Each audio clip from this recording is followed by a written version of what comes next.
Welcome to Emotions and Stories. Every house is filled with laughter and mischief. Mischief is often associated with kids. They're supposed to be the naughty ones who keep playing pranks on each other, on their friends, and sometimes in the family itself. But if it's a joint family, who there can be mischievous is something that can be anybody's guess.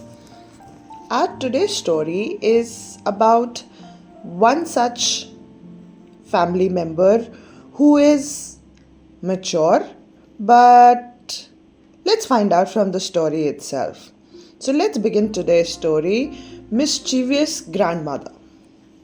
In a quiet suburban home where three generations lived under one roof, life was anything but boring. The head of the household, Shanta Devi, a spirited and mischievous 78-year-old grandmother, was known for her love of storytelling, jokes, and occasional pranks. She had a sharp wit and an even sharper sense of humor, often leaving her family guessing what she would do next. Her favorite targets? Her daughter in law Sunita and her granddaughter in law Aarti. Both were loving, caring women who got along wonderfully until Shanta Devi decided they were getting along a little too well.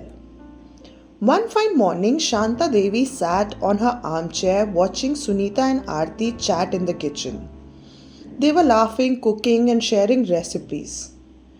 Too peaceful, Shanta Devi muttered to herself with a glint of mischief in her eyes. I think it's time to stir things up a bit. The next day, Shanta Devi started her first plan. She took a handful of teaspoons from the kitchen drawer and hid them in her room. At lunchtime, Sunita noticed the missing spoons. Where are all the teaspoons? She asked, rummaging through the kitchen. Aarti, who was kneading the dough, shrugged. I don't know, I saw them here only yesterday. Sunita frowned. You were the last one using them. Did you forget to put them back? You know you're quite forgetful at times. Aarti looked up surprised. No, I didn't.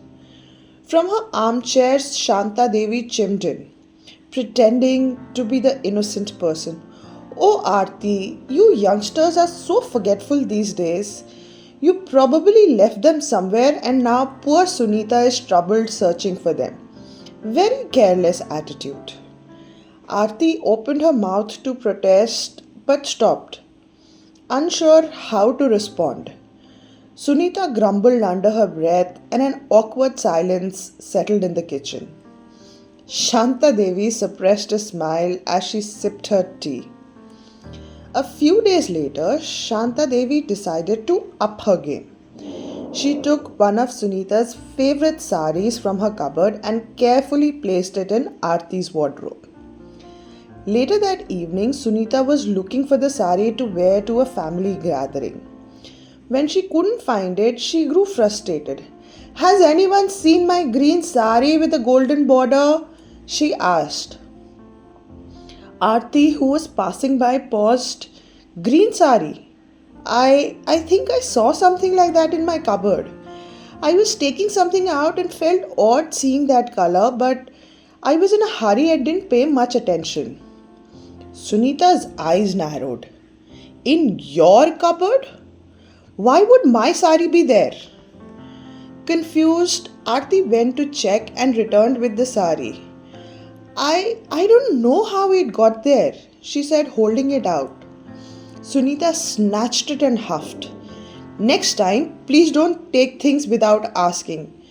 But I didn't, Ma, Aarti replied, her voice sounding frustrated. From the corner, Shanta Devi cleared her throat loudly. It's such a beautiful sari. Maybe Aarti was just admiring it, walked to her room and felt lazy to bring it back. You need to learn to share, Sunita. Aarti glared at Shanta Devi, realizing something was fishy, but she couldn't accuse her outright. By the third week, Shanta Devi was having the time of her life. Her latest prank involved swapping the salt and sugar jars in the kitchen. The next morning, Sunita was preparing breakfast while Aarti was making tea. Why does this sabzi taste so sweet? Sunita muttered when she took a bite and frowned. And why is the tea so salty? Aarti said, grimacing after a sip and spitting it immediately.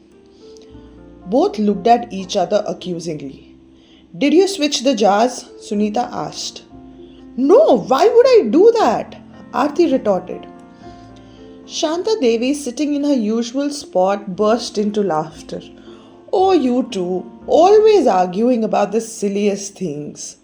Sunita, what is wrong these days? You behaving like a tyrant mother-in-law all the time. Even if Aarti switched the jars, why couldn't you differentiate between salt and sugar? Or have you grown too old to see properly?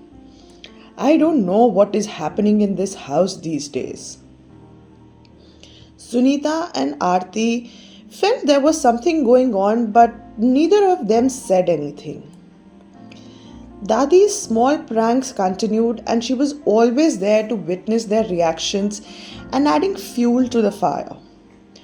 After nearly a month of small fights and misunderstandings, Sunita and Aarti began to feel really worried and uncomfortable with the way things were going. One evening, as they were cleaning up after dinner, Aarti hesitated before speaking. Ma, do you think all these arguments and misunderstandings? I mean, do you think Dadi is behind all this? She asked cautiously. Sunita paused, her eyes widening. You mean the spoon, the saris, and all the other stuff happening lately?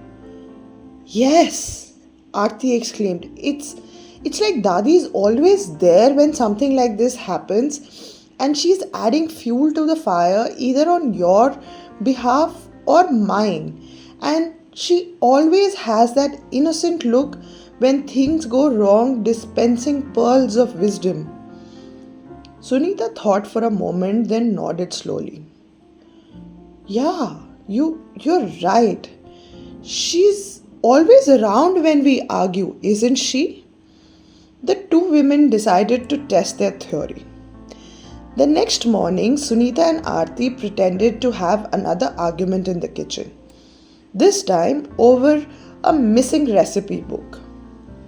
As expected, Shanta Devi appeared, her curiosity piqued. What's going on? She asked, finging concern. Sunita and Aarti exchanged a quick glance before turning to her. Dadi, do you know where the recipe book is? Aarti asked sweetly. Recipe book? Why would I know? Shanta Devi said, her voice a little too innocent. Aarti leaned forward, smirking, because you always know where everything is all the time? Just like the spoon or the sari and all the other things that have been happening lately? Shanta Devi froze for a moment before bursting into laughter.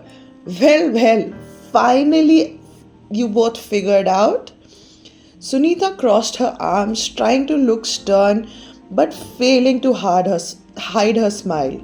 Ma, why would you do all this? Shanta Devi wiped tears of laughter from her eyes. Oh, you two, it's so much fun watching you bicker.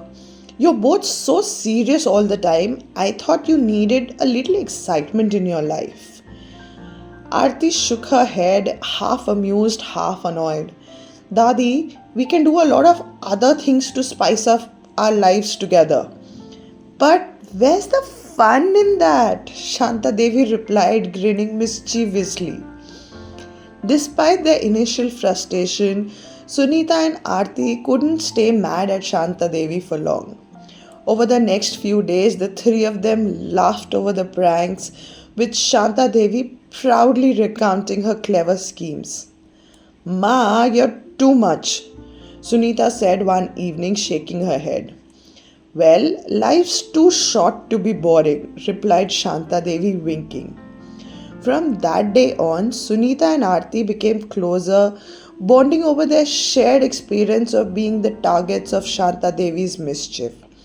And while the grandmother continued to come up with new ways to keep life interesting, they were always on their toes, ready for whatever prank she might pull next. Because in that household, laughter and a little mischief were the glue that held them all together. I hope you enjoyed today's story. And if you have a story like this where somebody played a prank on you, do share with us in the comments below. Thank you.